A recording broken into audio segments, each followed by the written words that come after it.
ஆண்டவராகிய இயேசு கிறிஸ்துவின் நாமத்தில் உங்கள் யாவருக்கும் என் அன்பான வாழ்த்துக்கள். இன்றைய தியானத்தின் தலைப்பு மண்ணில் மணி, சீட் இன் சாயில். வாசிக்க வேண்டிய பகுதி யோவான் 12ஆம் அத்தியாயம் 20 முதல் 29ஆம் வசனங்கள் வரை. பண்டிகையில் ஆராதனை செய்ய வந்தவர்கள் சில கிரேக்கர் இருந்தார்கள். அவர்கள் கலிலேயா நாட்டு பெத்சாய்தா ஊரானாகிய பிலிப்பினிடத்தில் வந்து, ஐயா, இயேசுவை காண விரும்புகிறோம் என்று அவனை கேட்டுக்கொண்டார்கள். பிலிப்பு வந்து அதை அந்திரேயாவுக்கு அறிவித்தான். பின்பு அந்திரேயாவும் பிலிப்பும் அதை இயேசுவுக்கு அறிவித்தார்கள். அப்பொழுது இயேசு அவர்களை நோக்கி, மனுமகன் மகிமைப்படும்படியான வேளை வந்தது.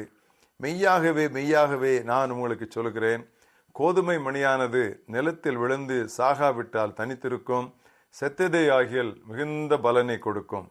தன் ஜீவனை சிநேகிக்கிறவன் அதை இழந்து போவான்.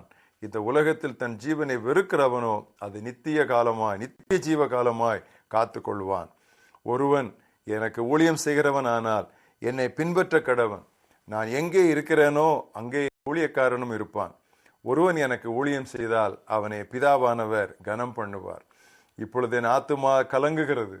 நான் என்ன சொல்லுவேன்? பிதாவே, இந்த வேளையை நின்று என்னை ரட்சியும் என்று சொல்வேனோ? ஆகிலும் இதற்காகவே இந்த வேளைக்குள் வந்தேன். பிதாவே, உமது நாமத்தை மகிமைப்படுத்தும் என்றார். அப்பொழுது மகிமைப்படுத்தினேன், இன்னமும் மகிமைப்படுத்துவேன் என்கிற சத்தம் வானத்திலிருந்து உண்டாயிற்று.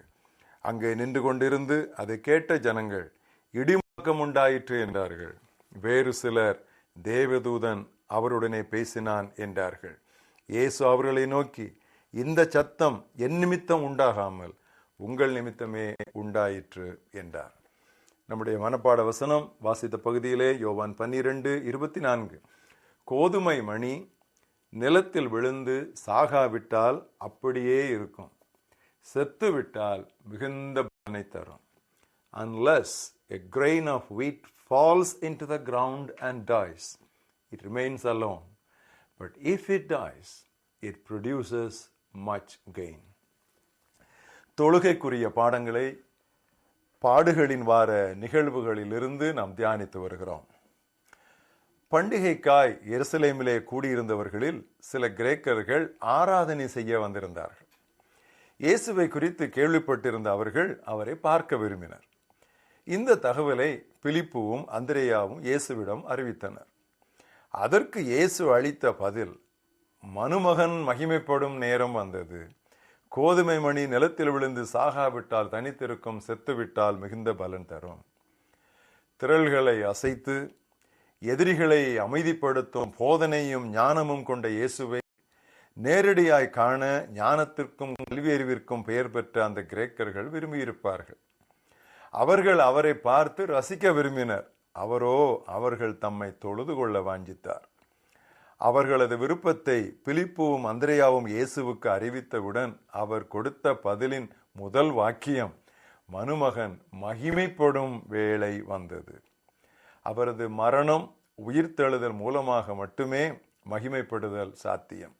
அதற்காகவே கோதுமை மணி சாக வேண்டும். அது நிலத்தில் செத்தால்தான் ஒரு புதிய செடி முளைத்து வரும். இந்த பின்னணியில் கவனித்தால் பவுல் கொரிந்தியருக்கு எழுதிய செய்தியை நமக்கு நன்றாக விளங்கும். அவர் சொன்னார், கிரேக்கர் ஞானத்தை தேடுகிறார்கள், நாங்களோ சிலுவையில் அறையப்பட்ட கிறிஸ்துவை பிரசங்கிக்கிறோம். ஆராதிக்கும் போது நாம் மனு உடலில் வெளிப்பட்ட 33 வயது யூதனாக இயேசுவை நினைப்பதில்லை. எனவேதான் இயேசுவின் படங்களெல்லாம் தேவையே இல்லை.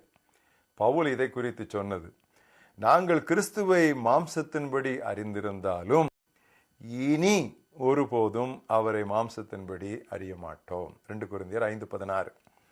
தமது மரணம் மற்றும் உயிர்த்தெழுதலை குறிப்பிட்டவுடன் இயேசு சுய வெறிப்பை குறித்து போதிக்க துவங்கினார். தனது ஜீவனை நேசிக்கிறவன் அதை இழந்து போவான் என்று சொன்னார்.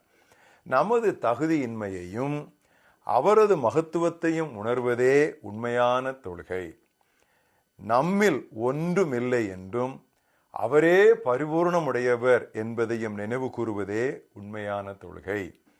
அது சுயத்திற்கு இல்லை என்றும் கடவுளுக்கு ஆம் என்றும் சொல்லுகிறது. அதைத்தான் அடிபணிதல், சரண்டர், அல்லது அர்ப்பணித்தல், சப்மிஷன் என்கிறோம். கிரயம் எதுவாயினும் ஆண்டவரை பின்பற்றுவதே அவர் நம்மிடத்தில் விரும்பும் தொழுகை. இயேசு சொன்னார், ஒருவன் எனக்கு ஊழியம் செய்கிறவன் ஆனால் என்னை பின்பற்றட்டும். ஆபிரகாமை பொறுத்தவரை தொழுகை என்பது தன் மகனை கடவுள் காட்டும் மலை மீது பலியாக்குவதாகும். அவன் தன்னோடு வந்த வேலைக்காரரை ஒரு இடத்தில் விட்டுவிட்டு என்ன சொன்னான்? நானும் என்னுடைய மகனும் சற்று அப்புறம் போய் தொழுது விட்டு வருகிறோம் என்று சொன்னான்.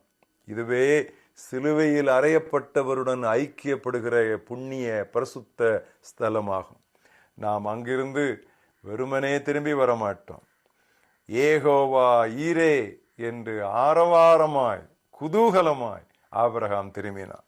அதை குறித்து இயேசு பின்னால் சொன்னார், ஆபிரகாம் என் நாளை காண வாஞ்சியாயிருந்தான், கண்டு கலிகூர்ந்தான்.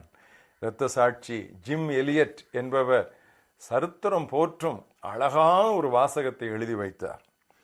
இழக்க கூடாதொன்றுக்காய் வைத்திருக்க முடியாததை இழப்பவன் மூடன் அல்ல.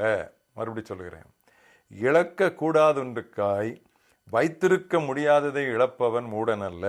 He is no fool who loses what he cannot keep in order to say what he cannot lose.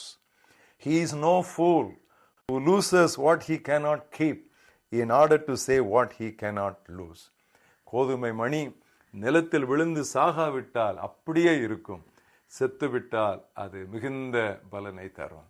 எங்கள் நல்ல ஆண்டவரே, பாடுகளின் வார நிகழ்வுகளிலிருந்து அருமையான முத்தான பாடங்களை தொழுகைக்காக நீர் எங்களுக்கு போதித்து வருகிறதற்காக நாங்கள் நன்றி சொல்கிறோம். இந்த நாளின் இந்த பகுதிக்காகவே துதிக்கிறோம்.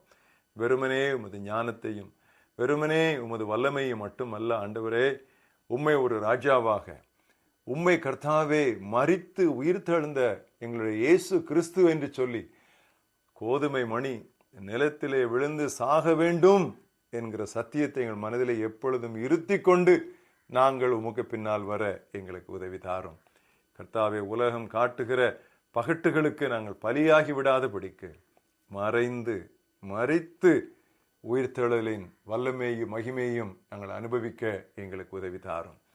இந்த நாளின் இந்த அருமையான தியானத்திற்காக நாங்கள் நமக்கு நன்றி சொல்கிறோம். இவ்விதமாக வாழ்க்கையில் சரியான ஒரு மாதிரியை எங்களுக்கு நடைமுறையில் காட்டிச் சென்ற ஆண்டவராகிய இயேசு கிறிஸ்துவுக்காக பிதாவே உம்மை நாங்கள் துதிக்கிறோம். எங்களையும் அவரை போல மாற்றும்.